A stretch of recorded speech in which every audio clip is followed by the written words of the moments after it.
क्रिस्का recording studio Ekangar सराय।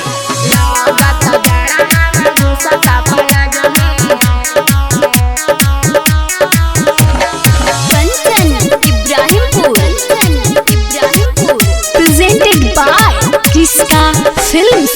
सुन रे माई कैसा लाइल बाड़ी कपड़ा, हमारा त बहुत ही बढ़ गइल लफड़ा।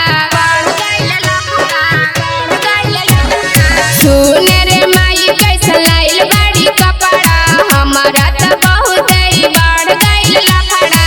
पेनम नया भी बात कहतानी सच में, लागत जाड़ा हवा घुसता पलाज में।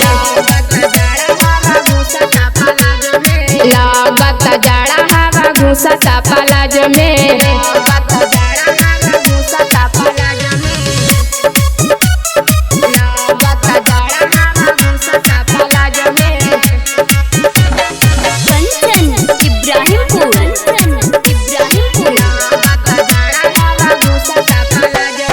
हम नहीं रहम जिनसी नहीं लाई बीन रे, गिरत पाला आइल पूस के बदीन रे।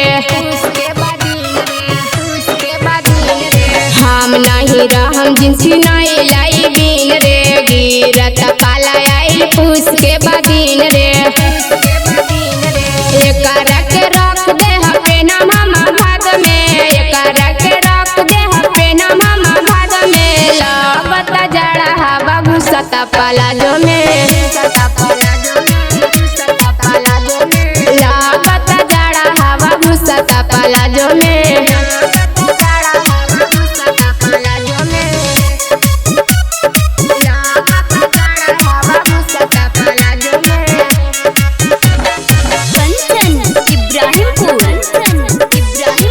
क्रिस्का रिकॉर्डिंग स्टूडियो एकंगर सराय।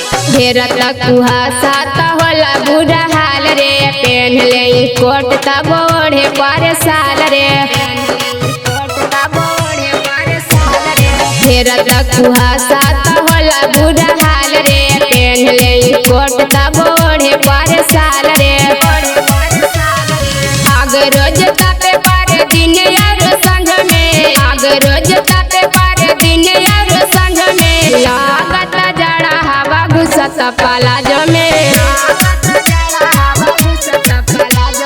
लागत जाड़ा हवा घुसता पलाजो में।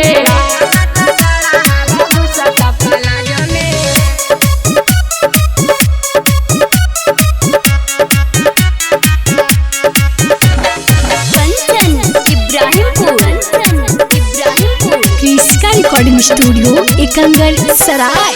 मार दे ठंडी त दर्द बड़ी हुई, आयु घरे डॉक्टर त देवे लगी सुई। मार दे ठंडी त दर्द बड़ी हुई, आयु घरे डॉक्टर त देवे लगी सुई। मुन्ना मुन चौहान दवा खैलस तबो बच्चों में, मुन्ना मुन चौहान दवा खैलस तबो बच्चों में। लागत जाड़ा हवा घुसता पलाजो में। लागत जाड़ा हवा घुसता पलाजो में। क्रिस्का रिकॉर्डिंग स्टूडियो एकंगर सराय।